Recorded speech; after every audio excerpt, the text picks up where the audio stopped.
Alrighty, so we're moving along with our development process. So in this video, we'll cover step 2 of updating our product list component to handle the pagination.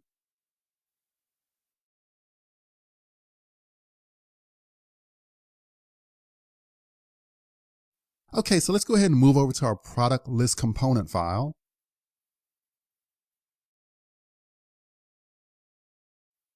And that's ProductListComponent.ts. So I'll just start here at the top of the file as a little checkpoint, making sure we're at the right place, the right location.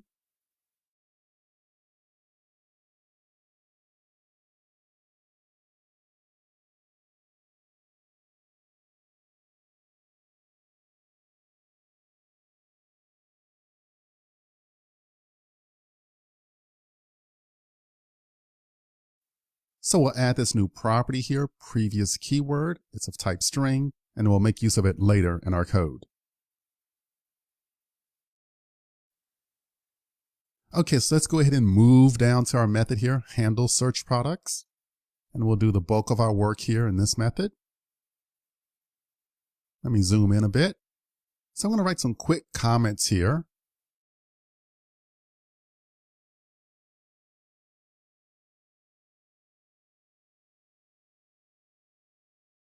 So basically, if we have a different keyword than the previous, then we want to set the page number to 1. And we did a similar thing here for category IDs when we were making use of listing products. But here we're focusing on keywords.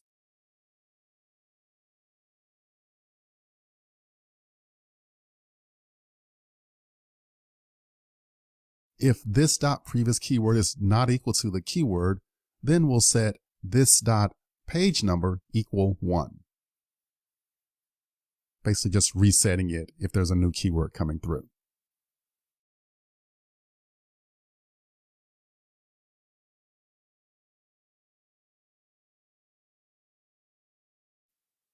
And then we'll also add some code here to keep track of the keywords. So I'll say this dot previous keyword equals the keyword. And then also just for debugging purposes, I'll do a console.log and I'll log some information just so I can see it in the browser console if I need to come back and debug this application.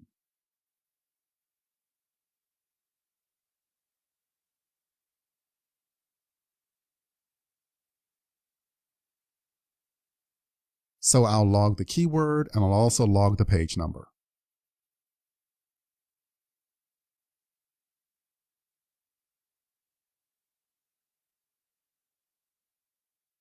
Alrighty, so that looks good for the basics. Now we need to update this next section of code here for searching for products because we want to call that new method search products paginate. So I'll just clear out that old code and I'll make use of search products paginate. And I'll pass in those 3 parameters. I'll pass in the page number -1.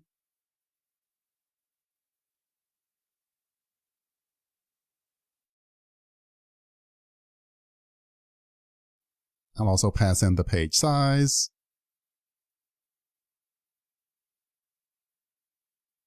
And then also pass in the keyword, what keyword we're searching for. Okay, and now I'll do the subscribe, and then I'll make a call here to this dot process result. So basically process the results of this async call.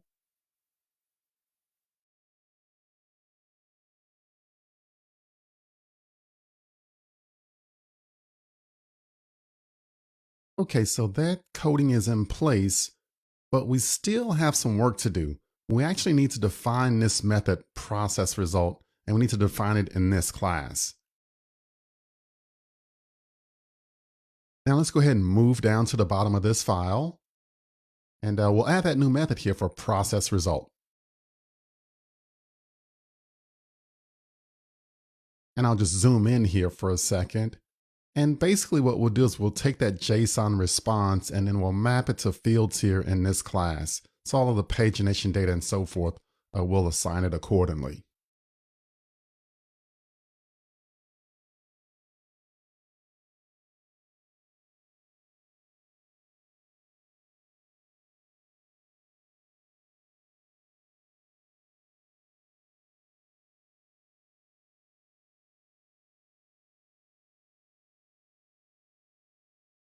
I'll make this dot products equals to data embedded products.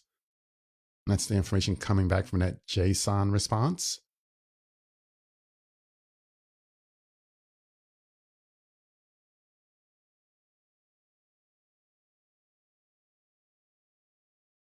I'll also assign the page number to data.page.number plus 1, again handling the offsets here.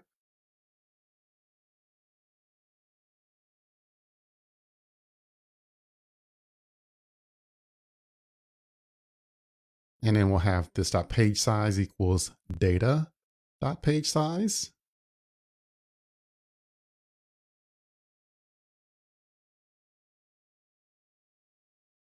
And then a similar thing here for total elements.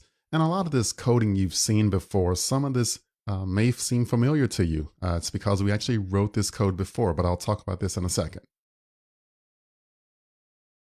Alrighty, so that's the coding there for process result. Now, if everything works out right, we should be able to go back up to the top where our method was calling this method, and that issue should be resolved.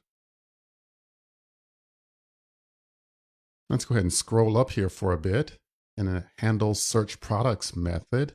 And then there it is. So this dot process result. So this issue is resolved. So good job. The red squiggly line is no longer there.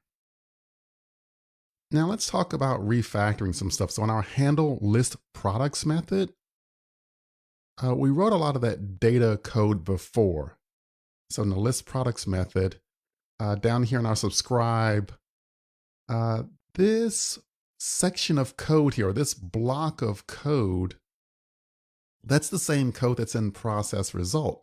So we can actually remove this code and refactor it to call that process result method. The whole don't repeat yourself, right? So we'll kind of clean some things up here and make our code a bit tidier.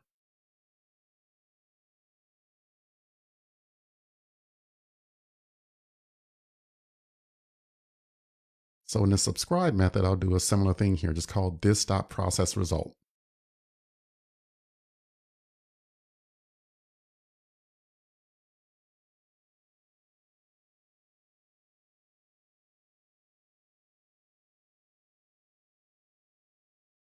Okay, this looks really good. So we're simply calling the method here, process result that we just wrote. Okay, good job.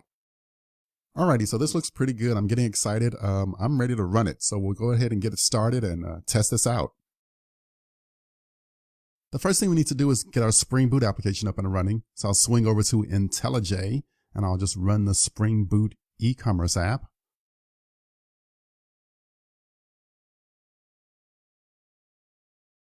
All right, so that's up and running A-OK. In Visual Studio Code, I'll simply open up a new terminal window here.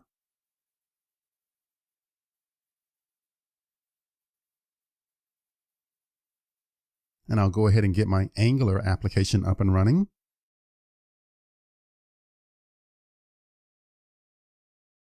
Alrighty, so I'll swing over to my browser. Go to localhost 4200. And then for the search keyword, I'll just type in Python. So we only have 2 Python items. And so that works out good with our pagination at the bottom, only 1 page. I'll type in the word introduction. So we have 5 products called introduction. So page size of 5, 1 page. Okay, that's fine. I type in the letter A, and now I get a lot of results. Basically any product that has the letter A in it. So there's a lot of products, right? But this is a really good way to kind of test out our pagination to see if this is really working for us.